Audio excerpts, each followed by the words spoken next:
أعوذ بالله من الشيطان الرجيم. بسم الله الرحمن الرحيم. الحمد للہ الصلاة والسلام علی رسول اللہ.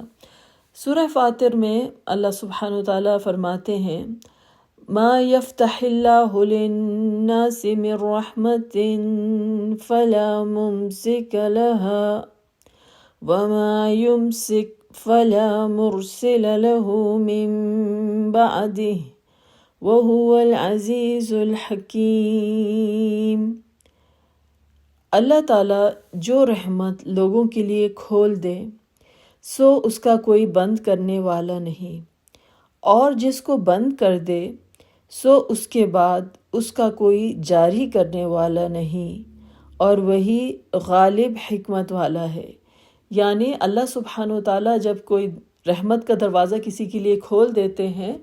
تو کسی طاقت میں، کسی قوت میں یہ کسی کی چیز کی حیثیت نہیں کہ اس کو وہ بند کر سکے. اور اللہ سبحانہ وتعالیٰ جب کسی چیز کو منع کر دیتے ہیں، جیسے اللہ سبحانہ وتعالیٰ کا نام ہے المانع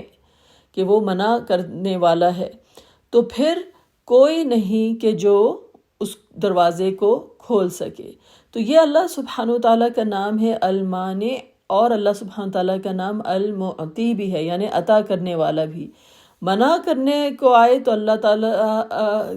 کسی چیز کو، تو کوئی اللہ تعالیٰ کے سامنے ٹھہر نہیں سکتا. اسی لیے ہم دیکھتے ہیں کہ رسول اللہ صلی اللہ علیہ وسلم نے جو ہمیں اذکار سکھائے اس میں ایک دعا ہے کہ لا الہ الا اللہ وحدہ لا شریک لہ لہ الملک ولہ الحمد وہو علی کل شیء قدیر، کہ اللہ کے سوا کوئی الہ نہیں ہے، وہ واحد ہے، یکتا ہے، کوئی شریک نہیں اس کے ملک میں، اس کی اقتدار میں، اور اسی کے لیے جو ہے تمام ملک بھی ہے اور تمام حمد بھی ہے، اور وہ ہر چیز پر قادر ہے. پھر دعا یہ ہے کہ اللہم لا مانع لما اعطیت، کہ یا رب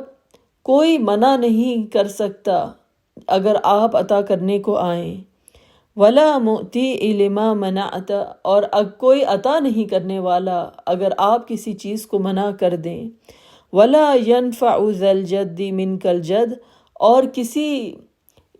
صاحب اقتدار کی قوت یا طاقت آپ کی طاقت کے سوا کے سامنے ٹھہر نہیں سکتی. تو یہ اللہ سبحانہ وتعالیٰ کا جو ہے عالی شان نام ہے المانع، کہ اللہ تعالیٰ جو ہیں وہ منع کر دیتے ہیں. تو ہم دیکھتے ہیں کہ اللہ سبحانہ وتعالیٰ نے کتنی چیزیں جو ہیں ہمیں شریعت میں بھی اللہ تعالیٰ نے منع کی ہیں. کہ جیسے ایک اگر اگزامپل لی جائے کہ اللہ سبحانہ وتعالیٰ نے منع کیا کہ شراب نہ پی جائے، ایسی چیزیں جو انسان کے ہوش و حواس کو نقصان پہنچائیں، ان سب چیزوں کے استعمال سے یا پھر انسان کی صحت کو جو چیزیں نقصان پہنچاتی ہیں، اللہ تعالیٰ نے منع کیا ہے کہ ہم ان چیزوں سے دور رہیں. اب آپ دیکھیں کہ اگر یہ اللہ تعالیٰ کا حکم ہے کہ انسان جو ہے شراب سے یا ڈرگ سے اس طرح کی چیز سے دور رہے، تو یہ چیز جو ہے انسان کا جو شعور ہے، اس کی جو کانشیسنس ہے، اس کو نقصان پہنچاتی ہیں. اور یہ کانشیسنس جو ہے، جو ہمارا جو شعور ہے، یہی تو ہمیں اللہ سبحانہ وتعالیٰ نے وہ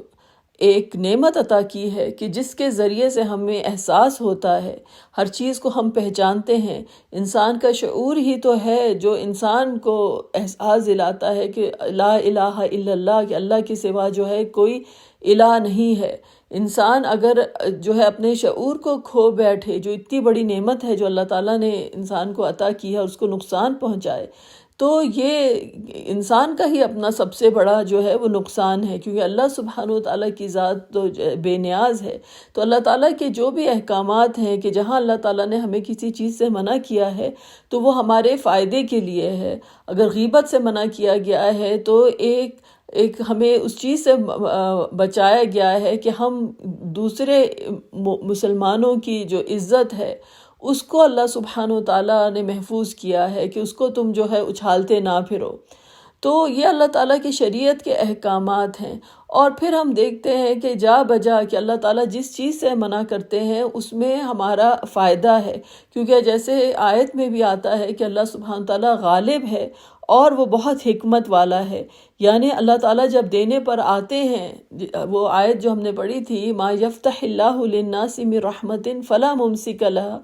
کہ اگر جب اللہ تعالیٰ کوئی رحمت کے دروازے کھولنے کے لیے آتے ہیں تو کوئی روکنے والا نہیں۔ تو پہلا جو اسم اس آیت کے آخر میں آیا ہے وہ ہے کہ اللہ تعالیٰ عزیز ہیں، یعنی اللہ تعالیٰ غالب ہیں۔ اللہ تعالیٰ وہ دروازہ کھولنے کو آئیں، وہ رحمتیں دینے کو آئیں تو کسی کی ہمت نہیں، کوئی جو ہے وہ روک نہیں سکتا۔ اور پھر اللہ سبحانہ وتعالیٰ نے کہا کہ اگر اللہ تعالیٰ روکنے کو آئیں تو کوئی جاری نہیں کر سکتا۔ تو دوسرا ہم دیکھتے ہیں کہ جو اللہ سبحانہ تعالیٰ کا نام آتا ہے وہ ہے الحکیم، کہ اللہ تعالیٰ جب منع کرتے ہیں تو ضرور کوئی نہ کوئی اس میں حکمت جو ہے وہ پوشیدہ ہوتی ہے، کہ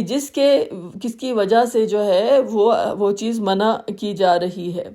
تو یہ اللہ سبحانہ تعالیٰ کا بہت عالی شان نام ہے۔ اور ہم دیکھتے ہیں کہ جو انبیاء اکرام کی جو زندگیاں ہیں،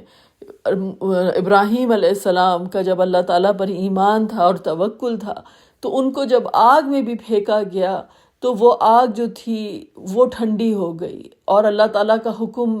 آیا تو وہ آگ بھی جو تھی وہ اس کو منع کر دیا گیا کہ وہ کسی قسم کا نقصان جو ہے وہ ابراہیم علیہ السلام کو پہنچا سکے۔ اور جہاں جہاں پر کسی چیز سے روکا گیا اور منع کیا گیا تو اس کے بعد کی حکمت بھی ہمارے سامنے آتی ہے۔ جیسے جب صلح حدیبیہ کا وقت آیا تو کتنے صحابہ اکرام تھے جو اس بات پہ ناراض تھے کہ ان کو کیوں روکا گیا، کیوں منع کیا گیا کہ وہ جو ہے عمرے کی سعادت سے محروم رہے۔ لیکن اللہ تعالیٰ نے کیا کہا کہ اِنَّا فَتَحْنَا لَكَ فَتْحًا مُبِينًا، کہ ہم نے آپ کو جو ہے بہت ہی واضح فتح جو ہے وہ عطا کی ہے۔ اور پھر ہمیں پتہ چلتا ہے کہ وہ صلح حدیبیہ جو تھی وہ مسلمانوں کے لیے کس قدر مفید ثابت ہوئی، اور پھر فتح مکہ کے جو ہیں وہ دروازے کھلے۔ تو ہم دیکھتے ہیں کہ اللہ سبحانہ وتعالیٰ کے پاس دیر ہے اندھیر نہیں ہے۔ اگر کسی چیز سے اللہ تعالیٰ کبھی منع کرتے ہیں تو ہم نہیں سمجھتے، لیکن اس چیز میں اللہ تعالیٰ کی طرف سے حکمت ہوتی ہے۔ اور کبھی ہماری زندگیوں میں بھی ایسا ہوتا ہے کہ ہم کسی چیز کو بہت شدت سے چاہ رہے ہوتے ہیں اور وہ چیز نہیں ہو رہی ہوتی ہے، تو ہمیں اس چیز پر یقین رکھنا چاہیے کہ اگر اللہ سبحانہ وتعالیٰ پر میرا ایمان ہے کہ وہ میرا رب ہے اور وہ الحکیم ہے اور اس کے ہاتھ میں صرف خیر ہی خیر ہے، تو یقیناً اس میں کوئی نہ کوئی میرے لیے حکمت ہوگی۔ جس طرح سے اب رمضان کا مہینہ آنے والا ہے اور ہم جانتے ہیں کہ ہم یہ 30 دن جب آتے ہیں ہماری زندگی میں ہر سال، تو ہمیں کھانے پینے سے اللہ سبحانہ تعالیٰ کی طرف سے وہ پابندی ہو جاتی ہے کہ ہم جب روزہ رکھتے ہیں تو ہم کھا نہیں سکتے، ہم پی نہیں سکتے۔ تو اللہ تعالیٰ کے یہ جو احکامات ہیں، جو روزے کے احکامات ہوتے ہیں، اب آپ دیکھیں کہ کبھی ہوگا کہ آپ کا بچہ کوئی کھانا کھانا چاہے، کوئی کھا رہا ہو تو آپ اس سے پلیٹ جو ہے وہ کھانے کی جو ہے وہ ہٹا دیں گے اس کے سامنے، یا پھر کسی کو، آپ کے بچے کو بہت اچھی میٹھی نیند آ رہی ہو تو ایسا ہو سکے گا کہ آپ کا دل چاہے کہ آپ اس کو نیند سے اٹھا کر بٹھا دیں؟ کتنا ماں کا دل جو ہوتا ہے وہ کتنا محبت کرتا ہے اپنے بچوں سے، کہ وہ چاہتی ہے کہ بھئی میرے بچے جو ہے خوب پیٹ بھر کر کھانا کھائیں، آرام کریں، ان کو سکون ملے۔ اللہ سبحانہ وتعالیٰ کی ذات جو کہ الودود ہے، جو سب سے زیادہ محبت کرنے والی ذات ہے، اگر اللہ تعالیٰ نے وہ ہمیں روکا کہ ہم جو ہیں اپنے نفس پر یہ کنٹرول کریں اور اپنے آپ کو روکیں کھانے سے اور پینے سے، تو یقیناً اس میں بہت بڑی حکمت ہے۔ اللہ تعالیٰ ہمیں کچھ اور بہت بڑا تحفہ جو ہیں وہ دینا چاہ رہے ہیں۔ اور ہم دیکھتے ہیں کہ اللہ سبحانہ وتعالیٰ نے قرآن میں بھی یہی کہا کہ وَأَن تَصُومُوا خَيْرٌ لَكُمْ إِن كُنتُمْ تَعْلَمُونَ، کہ اگر تم روزہ رکھو تو اس میں بہت بڑی خیر ہے اگر تم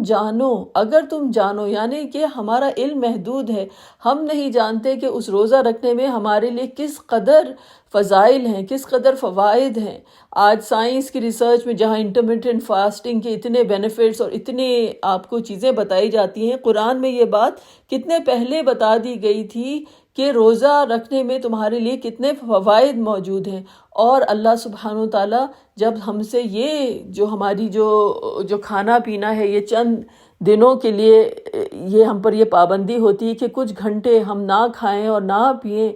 تو اس مہینے کا جب ذکر کیا گیا تو وہاں پر قرآن کا ذکر کیا گیا، یعنی اللہ تعالیٰ کی طرف سے ایک ریمائنڈر ہے ہمارے لیے کہ تم جو ہو اپنے خالی نفس کی طرف مت دیکھو، تمہاری ایک روح بھی ہے، اور اس روح کی جو غذا ہے وہ قرآن ہے، اور اللہ تعالیٰ نے اس مہینے جو ہے وہ قرآن کا نزول ہوا ہے، اور تم کب سے اپنی روح کو جو ہے تم نے اس اسٹارویشن موڈ میں رکھا ہوا ہے کہ اس کو وہ غذا نہیں مل رہی جس کو اس کی ضرورت ہے، اور تمہیں اصل جو ضرورت ہے وہ تمہیں اللہ تعالیٰ نے انسان بنایا ہے، تمہیں اشرف المخلوقات بنایا ہے، تم میں وہ روح پھونکی ہے، اور تمہارا سفر جو ہے تمہارے رب کی طرف یہ ایک روحانی سفر بھی ہے، تو تم کو اس سفر کی بھی تیاری کرنی ہے، اور اللہ تعالیٰ نے پھر ہمارے لیے ہمیں اس چیز کا احساس دلایا کہ ہم اپنی قرآن کے ذریعے جو ہے ہماری روح کو وہ غذا مل سکے جس کی سے اشد ضرورت ہے۔ تو ہم دیکھتے ہیں کہ اللہ تعالیٰ جہاں جہاں جس چیز سے بھی ہمیں منع کرتے ہیں، اس منع کرنے میں بھی عطا کرنے کا پہلو ہوتا ہے۔ تو اللہ سبحانہ و تعالیٰ کے ہر فعل میں ہمارے لیے جو ہے خیر ہے۔ بیدک الخیر انک علی کل شیء قدیر، یا اللہ آپ ہر چیز پر بے شک قادر ہیں۔ وآخر دعوانا ان الحمد للہ رب العالمین۔